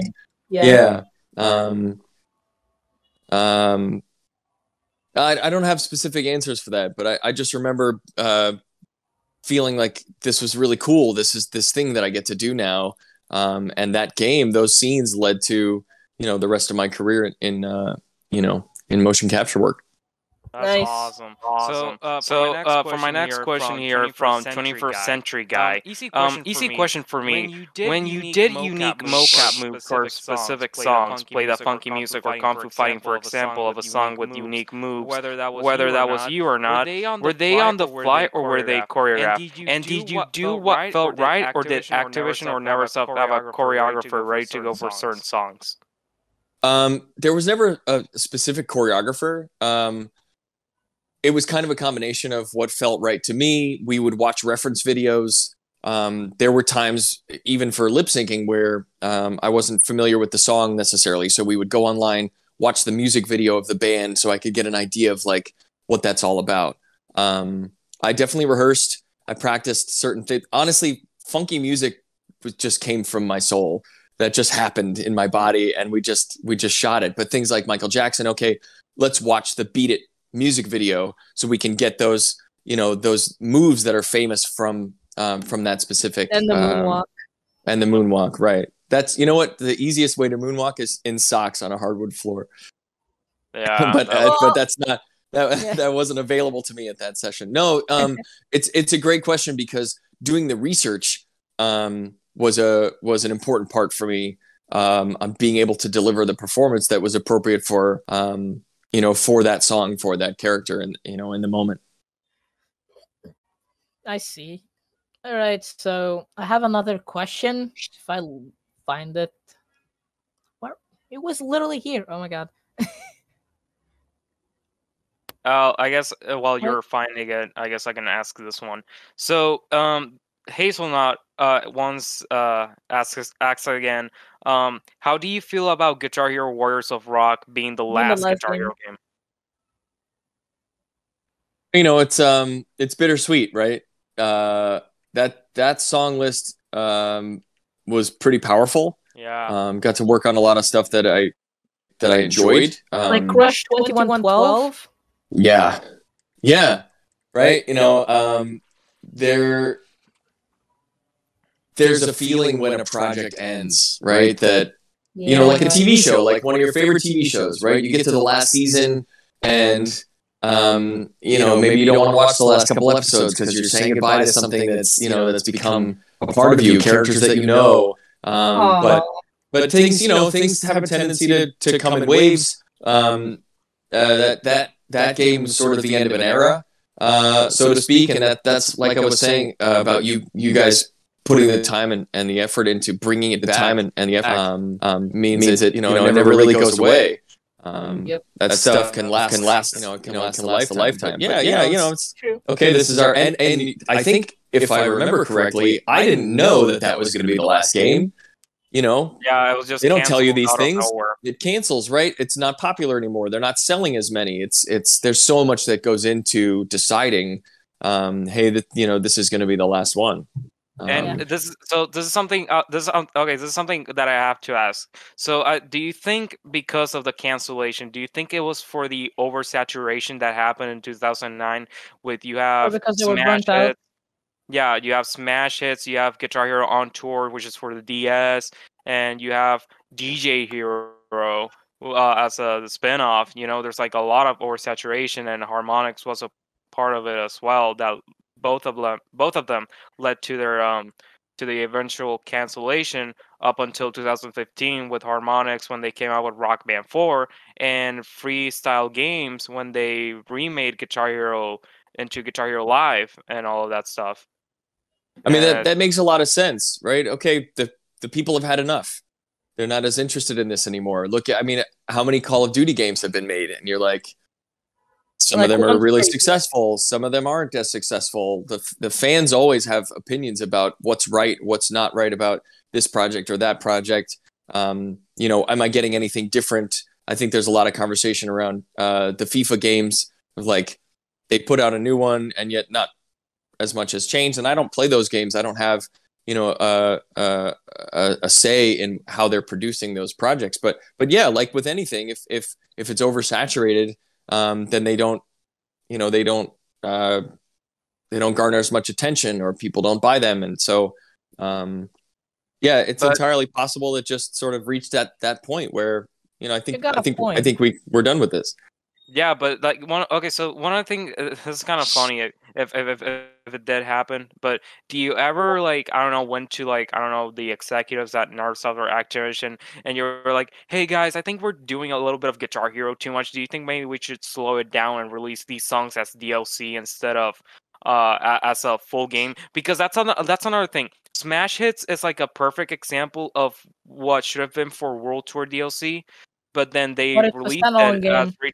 as a retail on full price on release. And and that's one of the things again that bothers me when how Activision dealt with this, because they could have competed with Rock Band, since that the for Rock Band that Puts out they always DLCs. release DLCs weekly. And as of now, they're still at what, like season 30 of Rock Band Rivals for Rock Band 4. And since now they've been bought out by Epic Games, the guys They're who gonna do did like Fortnite Fortnite. stuff. Yeah, I think they could have just made they could have made a lot more, and we could have just let like Guitar Hero Metallica fine and have like their own bits of DLC, like how Beatles Rock Band got like their own bits of DLCs or whatnot. And they just should have kept with World Tour being updated with like fixing its engines, engine wise for the guitars and whatnot. And not only that, they have like these content weekly for DLCs. And which is actually, I never even asked you this. There was a lip sync clip of you playing Stephen Miller Band "Rockin' Me," and as far as I know, it's all cut content. It was never released as like part of a full game set list or DLC. Was it, like what happened there? Do you know why it was the case? You've covered a lot Yeah. in what you said. So I think I remember working on that Steve Miller Band song. I don't know what the decision was based on whether to have that or not. I think um, first of all, no, I never went into the head offices at Neversoft and told them what I think they should do with their game. Now, I did pitch music over the years. I pitched music, bands that I knew that weren't in the game that I thought would be really good fit. Um, there's this metal opera that I really love called Avantasia. And I thought there was I even made them like a mixtape, like here are the songs that I feel like would do really well in the game. But I didn't have much influence on that. Aw. I just tried to show up every day and give them as much energy as I could, and sort of let the the executives handle those decisions. But if they had made the decisions that you're talking about at the time, you might not have had as much of an opportunity to get into this system and make your own fixes and create what you're creating now. I mean, I think it's easy for fans to sit back and critique games. Why was this decision made? How could they have done X, Y, or Z thing? And now you have an opportunity to really get in there and recreate it. And I think that gives the power back to the fans to be able to say, well, I would have done this, and so go do it. Make the game that you would have made. That's what we do. That's exactly what you do. That's what I'm Yeah, talking like about. So that's why like what I said before for Clone Hero, and you have with Guitar Hero World Tour Definitive Edition, you have Guitar Hero 2 Deluxe, Rock Band 2 Deluxe, Rock Band 3 Deluxe. Like it gives you like how much of an idea how the community can spread out these very openly great ideas or suggestions for the game that can be very fun for the consumer or for any users that plays these types of rhythm games. And yeah, I think Activision personally they missed out on that opportunity, at least in terms for the content they have for their songs. And I like I said, I think they should have personally released these smash hits set list as World Tour DLC instead of a retail and full price back in 2009. But what can you do, right? money, Um, money. Money. Yeah. yeah, it's like it's like Mr. Krabs on and SpongeBob, like oh money, it's like it's like that honestly. Well, I like But money. Yeah, why Yeah. doesn't anybody? So, Okay, I'm yeah, gonna no, you ask. you go, you go. And another question from Nirvana: were there any spin-off plans after Band Hero, and were there also plans to add a lead/rhythm guitar mode to Guitar Hero Metallica? I'm not sure. I think in during those years, this company was trying to make the most of the opportunity. Like, Yeah, what else can we do? What else can we add? Um, were they in contract with other bands to have specific games? Right, Aerosmith, Van Halen, Metallica, sure. But I think less. It it was less focused on single band games and the opportunity yeah. to do smash hits or band hero, to have special guests come in and be featured. That's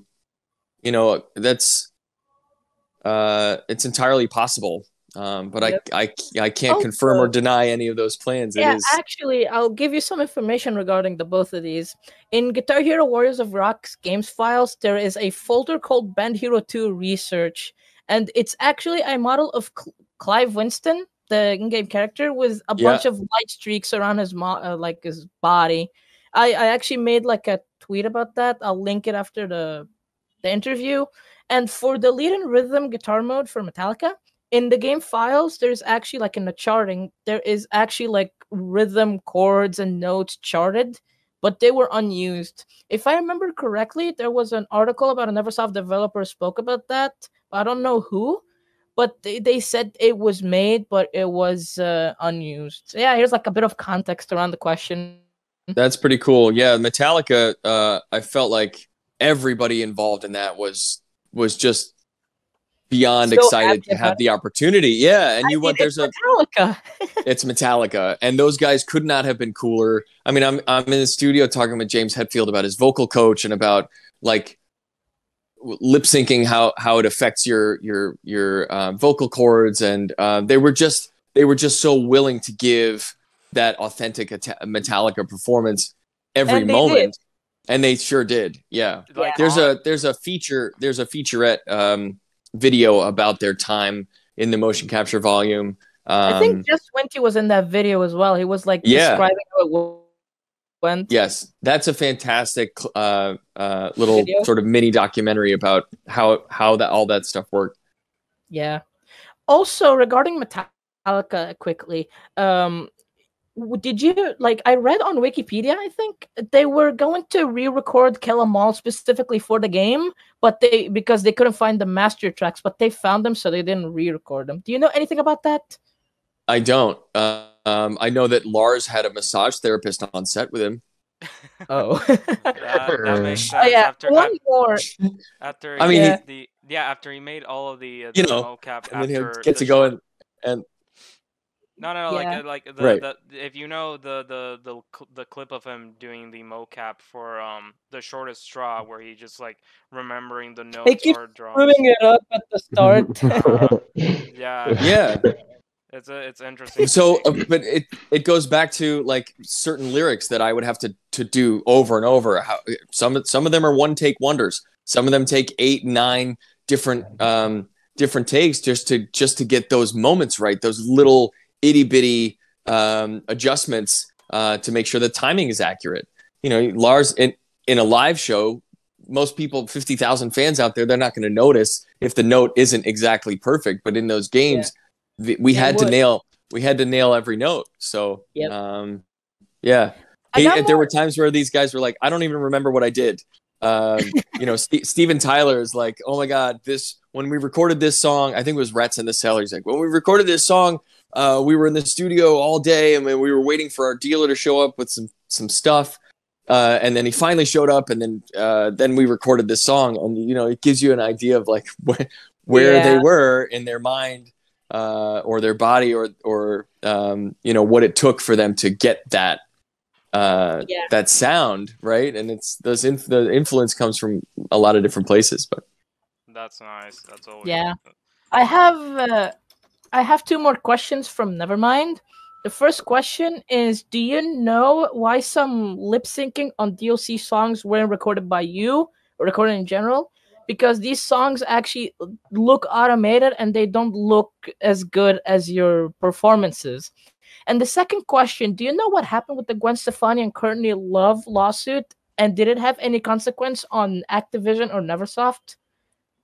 So the first part of that question, I believe that the production at Neversoft for the projects that they were working on was probably more demanding than they had the time or the manpower to handle. So they were outsourcing some of that DLC. It doesn't surprise me that it looks a little weird. I know that they had a facial motion capture actor. I want to say it was in Canada. Maybe that was the Beanox stuff. But if it wasn't me, I can't vouch for that guy. But no, sometimes these games get too big for one studio to handle. Even Call of Duty, right? There's three different studios, Infinity Ward, Raven, right? So Treyarch. There's such massive projects that it's not possible for one studio to do all the work. Yeah. What was the second part of that question? What happened with the Gwen Stefani and Courtney Love lawsuit? Okay, so when you deal with these celebrity talents, they are understandably protective of their image. Mm-hmm. So I think I don't know much about the Courtney Love issue, but I know that the Gwen Stefani issue was built around her personal character being active or accessible to perform other songs. That's I believe it was the same thing with Kurt Cobain. Yeah, so they're licensing their image, right, is valuable. It's important, right? And so why would Gwen Stefani be doing a Rolling Stones song? So they had an issue with their characters being portrayed doing other tracks. I will say though, on the flip side, so obviously they get into a legal issue with, you can't use my image to do that. But I will say that Ozzy Osbourne being able to using the Ozzy character to do La Bamba was hilarious. Really hilarious. Yeah.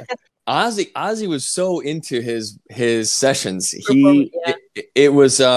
can be a little lonely on the motion capture stage, which is part of the challenge of like, how do you create the energy that's needed when there's not really anybody around? It's a big empty warehouse. And Ozzy was like, can we bring in some of the guys from the studio? I need a crowd in here. And as soon as the crowd was there, I mean, he just came to life. So, you never know these major celebrity rock stars, what it takes for them to do what they do. Or for me to get to that place of like, here's your final performance. Well, what actually went into that? And some people have very specific things that they need to do, like my warm-ups, David Lee Roth's hats. You never know what they need to give you what you want as a fan. Sometimes it's natural. Sometimes it takes a lot of prep. Sometimes like Lemmy, it takes a bottle of Jack Daniels and a 6-pack of Coca-Cola for him to get to that place. Man. Oh yeah, actually what a legend. Related to Ozzy. Yeah, indeed. Did you know that Ozzy has like a hidden animation where like he has like a bucket and he just like throws whatever in it? I was not aware of that, but God knows what's in that bucket. I think it was probably water, but like in the game files, there's like this hidden animation where he like holds his bucket and just empties. There are Easter eggs all over the place. It's a little something for the people that work on the project, a little something for the fans. Yeah. Also, and Jimi Hendrix also has like a brute force script where like it only lets him to be in his own songs. If you try to like change like him to appear on any other characters, if you like replace the scripts in the game, it wouldn't work. So I guess it was also like related to like the valuable things with like other characters on other songs. But yeah, right. I think they learned a lot from the Gwen Stefani and the Kurt Cobain issues, and in order to protect themselves and to keep the authenticity of those specific celebrity characters, Yeah, they've got to they've got to produce it in a way that can't be manipulated. Yeah. Also, one more tiny question from Dataman95. Would you like for the franchise to make an epic return? Only if they call me to do the lip syncing. Yeah, Oh, that'd I'm be pretty great. sure they will. You're their best Wouldn't man. you? Wouldn't you? Yeah, I would. Yeah, I Yeah. would. Right. So Yeah. I have two things. I have two things. So Rough Rider says, "All right, well, before the channel closes, I'd personally like to thank Adam for taking the time to do something like this for us. Absolutely love when people do these kinds of things." Um, and then for the other one, Kurt Fan 5468 asks, "Do you feel like the community of Guitar Hero should keep making fan mods or games, or do you think Activision should pave the way for a newer Guitar Hero title, assuming they actually listen to us?" So first, I will say thank you for the opportunity. It's a privilege for me. Again, a lot of this work that I did was years ago, and it's a huge part of my life, and I appreciate it. I enjoy it. I'm still, I mean, I have this stuff on my wall because it's Valuable. because it's valuable, right? I get to say that I was a part of this. Should Activision produce another Guitar Hero game? I don't know. The people with a lot more money make that decision. Would I support it? Absolutely. And I think you guys to continue the work that you're doing, you got my blessing. You let me know what I can do for you. We love you, Adam. Well, honestly, Maybe Definitely. they hire us to work on their game if they decide to make it. All of us would be work together. That'd be really cool. Right? Yeah.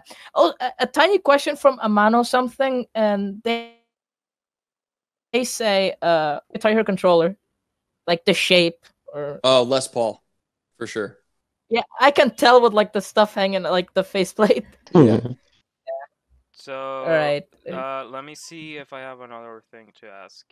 Let me see.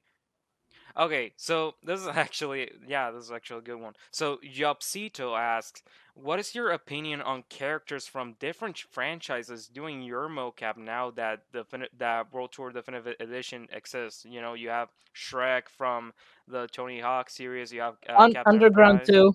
or yeah, from Underground, and not only that, you have like these characters from Valve, like Team Fortress 2. You have from Left 4 Dead, like a lot of characters that have You been also have imported. people from Resident Evil, Street Fighter. All of us, make these models and put them in the game and have fun with them. Yeah, That's What do you awesome. think? I didn't know that. And I mean that's what this is all about, right? Is you get to do this with whoever you want. I think for me, I had the session, the movements are recorded, the company owns that. It's if my work continues to be utilized in whatever way is most fun for you guys, I mean, cool. You just look back at it and like, oh, I see this character doing the stuff that I did in the studio. That's cool. Yeah, I can recognize it. Some things I remember specifically doing, and some things like I know what I do with my arm. I know, like in Bohemian Rhapsody, that kind of when I had the microphone and lean all the way back, and that right before it goes into the that heavy part, like I know that's I remember doing it, but also I can tell, like, people that know me, friends, whatever, can recognize, like, that's a you move. So yeah, that's pretty cool. Yeah. Two more questions from Bigo Biz. The first one is, what's one of your favorite game or franchise that you love to play or admire the technical development of it, whether you were involved in it or not? And the second one is, if you ever figured out if it's possible to get Botox in one's teeth. What? I know what that's a reference. So that's very funny. I don't know that that's possible, and I certainly am not going to try. But that's funny. Now I've forgotten the first thing that you said. Do you know if you get Botox in your teeth? That's funny. Thank you for that. Yeah. I needed that in my life. My favorite game for sure was Metallica. Just the way that it ended up looking and feeling, the opportunity to spend time with those guys. What's your favorite song in the game, actually? Like, your favorite song to listen to or play to, or like from like animations from how it looks? That's a tough one. I know you love all of their discography. I do. I mean, a lot of people in World Tour Definitive Edition are expecting us to pour over Master of Master Puppets. of Puppets. Since it's a 360-degree venue, and I've Yeah. told them explicitly that as of now we can't, because importing venues from Metallica or literally an open space. It's not researched yet. So as of now, we only have like the standard, venue formation, which is just the 3 musicians at front and the drummer in the back. Not like the 360-degree venues. But yeah, like it's something that says about Guitar Hero Metallica as well, that it's very energetic in its motion capture, and you have James Hetfield doing he was so into it.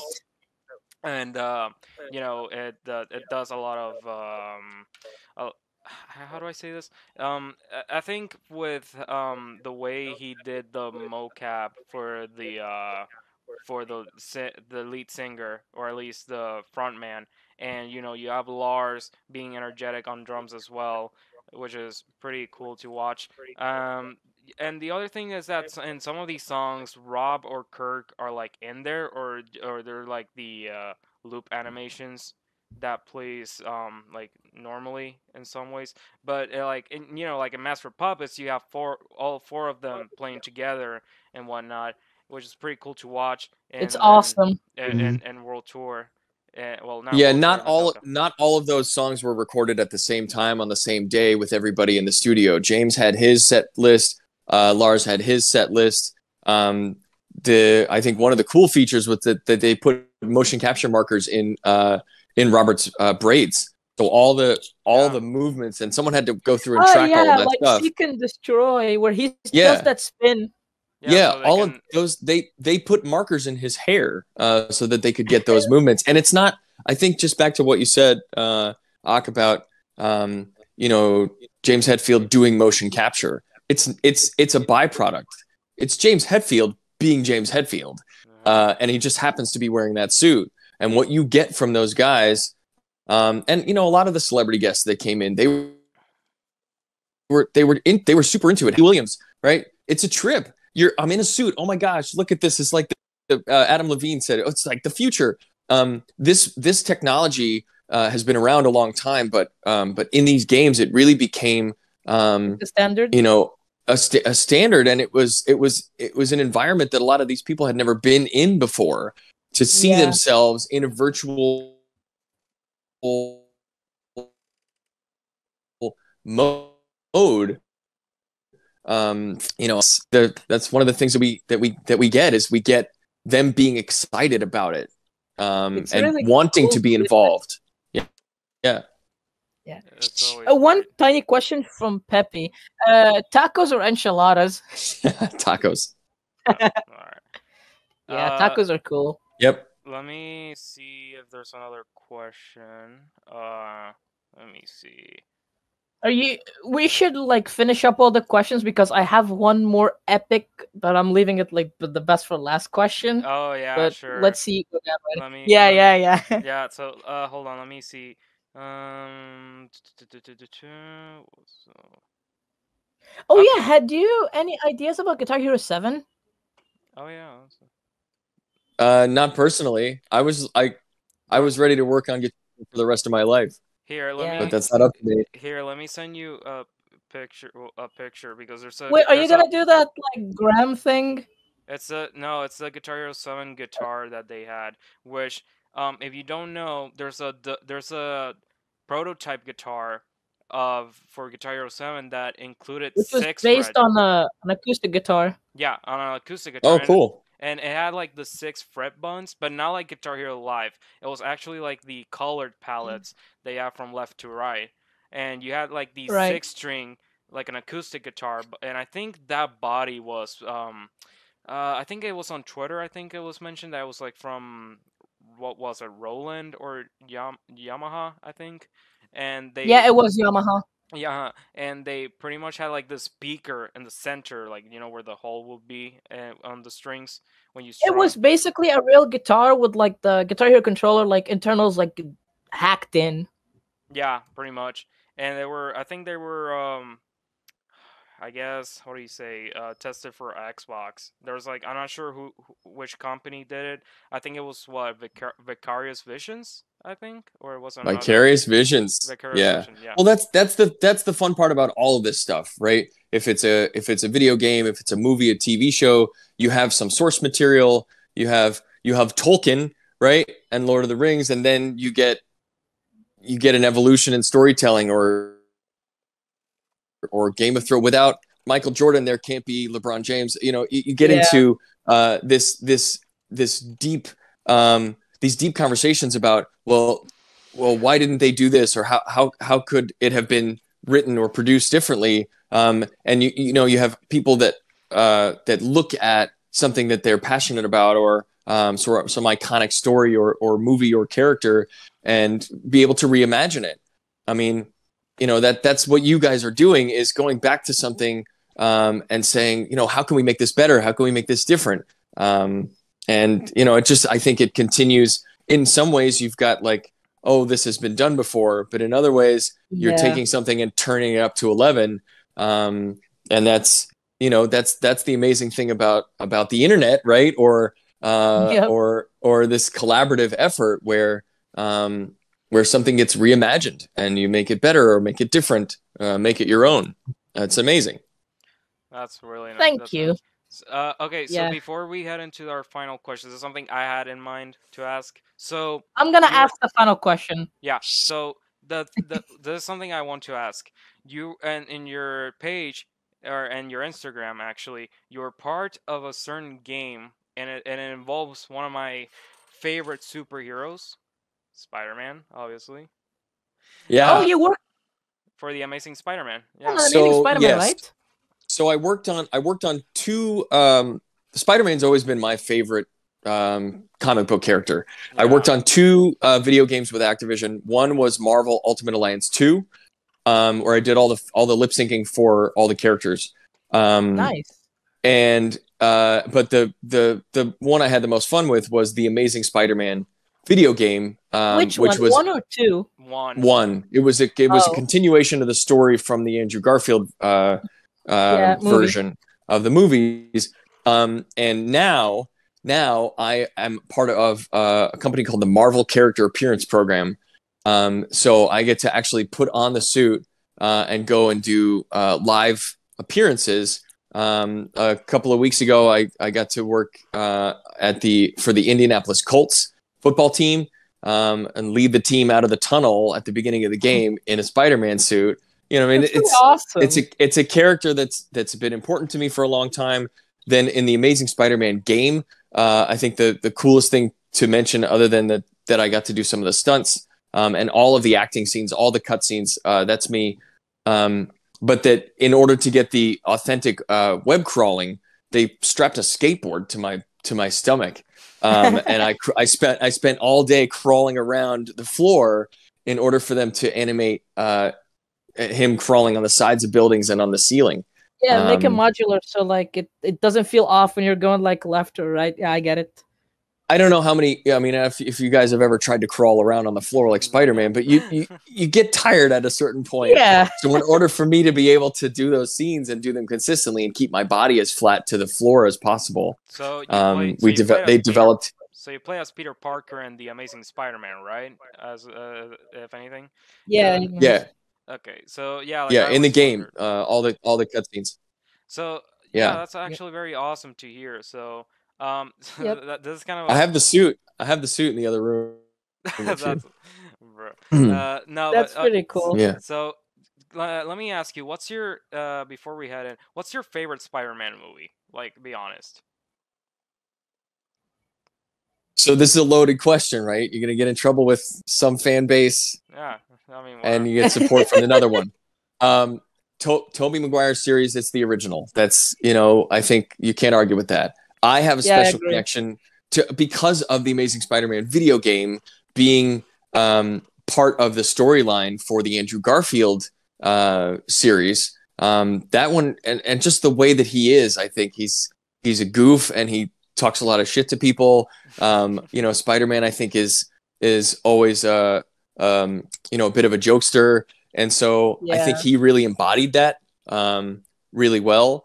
Tom Holland is a terrific performer, but I think the No Way Home with all three of them together is probably my absolute favorite Spider-Man movie, and one of the best superhero movies of all time. That would get my vote. I grew up with Tobey Maguire as well. Peter 3.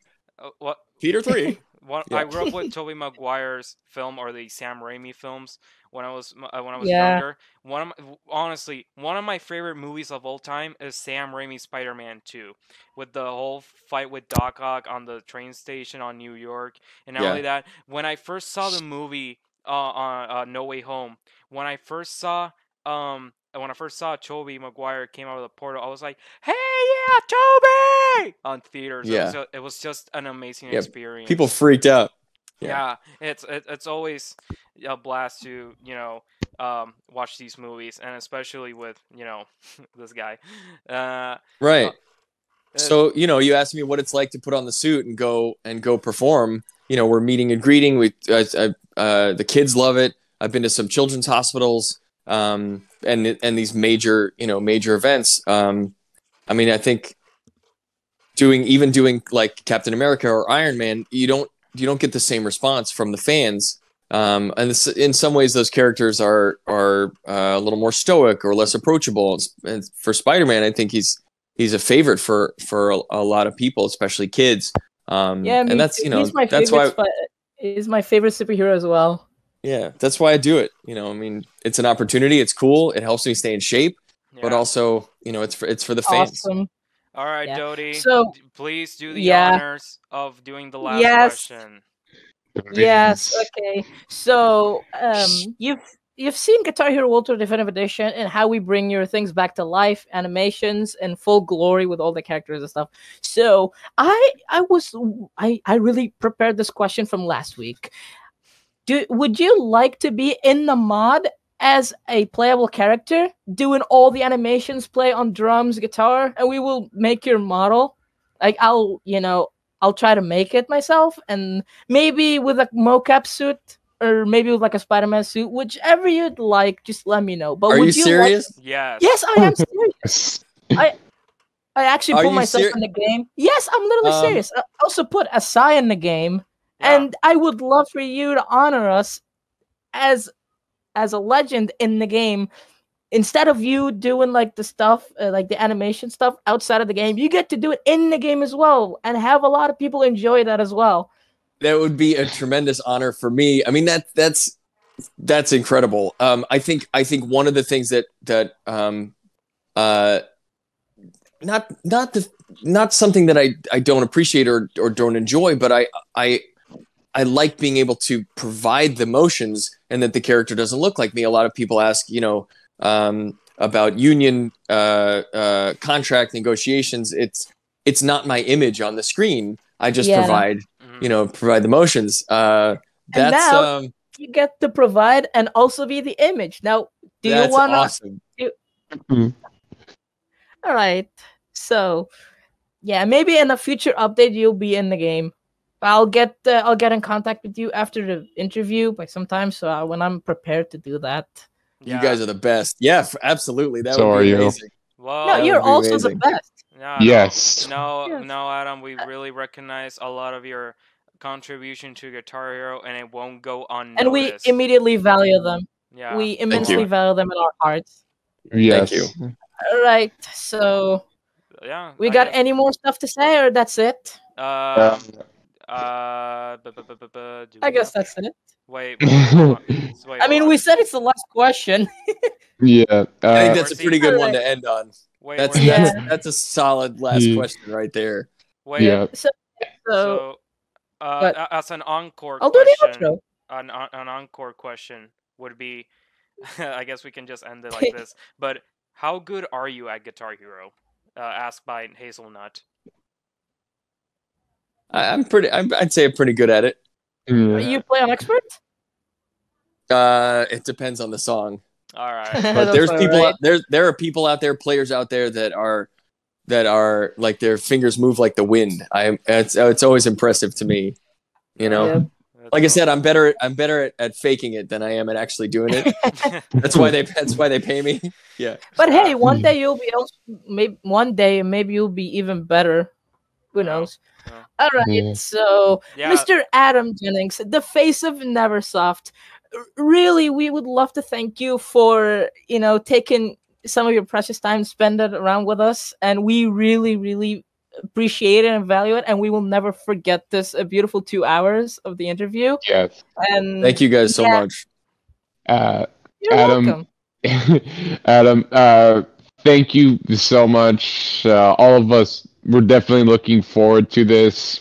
For me, I couldn't miss this opportunity at all, especially talking to somebody as great as you. Thank you very much. Well, it's a good thing for you the got out time. of bed in time to be a part of it. Oh, Yeah. Yeah. So Adam, before we Yeah. go, I gotta I'm ask. tired So because I stayed up. Yeah. so, No, so it's I an couldn't miss honor. this.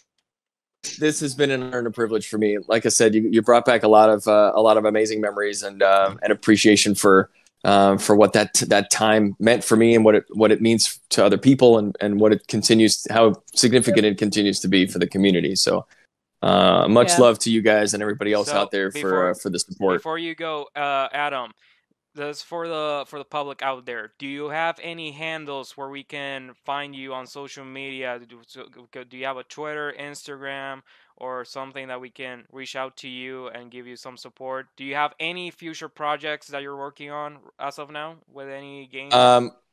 I do. So I'm still performing as Marvel. Thank you for asking. I'm still performing for Marvel. I am working on this video game that I think everybody's going to be really excited about when it's ready to go. And I'd say my Instagram is the best, most current version of social media for me. The Facebook page it's hasn't been updated in some time. I am building a website. Have a developer. The tag either way will be I am Adam Jennings, the same as my Discord username. Facebook at I am Adam Jennings. I'm kind of staying away from it now. It's a bit of a mess. If you haven't noticed. Yeah, we all know. Yeah, I'll keep things and relevant on the Instagram page, and I'll let you know when the website's ready. all right, so two Yeah. things. One, congratulations on your recent marriage, and two, happy birthday. Thank you very Yes. much. Thank you very much. A little older every day, right? That's How part old of did life. you turn? How old did you turn? I turned 39 years old. Wow, really? Wow. Wow. Yep. And I'm here 17 years old. Wow. So yeah, don't make me feel older by telling me that. Fine, I won't. Well, thank you, Adam, so much. Congratulations. Thank you, Adam. Thank you for your time. Thank you for responding to me through my emails. I honestly never thought we were ever gonna get this far. We were with so this. excited. We were so No, excited. full credit. And we didn't Full want to credit miss goes it. to you for reaching out, because otherwise, we wouldn't have had the opportunity to sit down together. So thank you very much. All right. You're welcome. Yes. Oktoberfest, you're now the employee of the month for us. Right? Yeah. Put that on the wall. I should put that Wall. on the wall. All right, All right. Thank you, Yeah. Adam. Thank you so Much much. love, you guys. Adam. All right. Have We'll a see good you Love you day. soon. too. See ya. Cheers. See ya.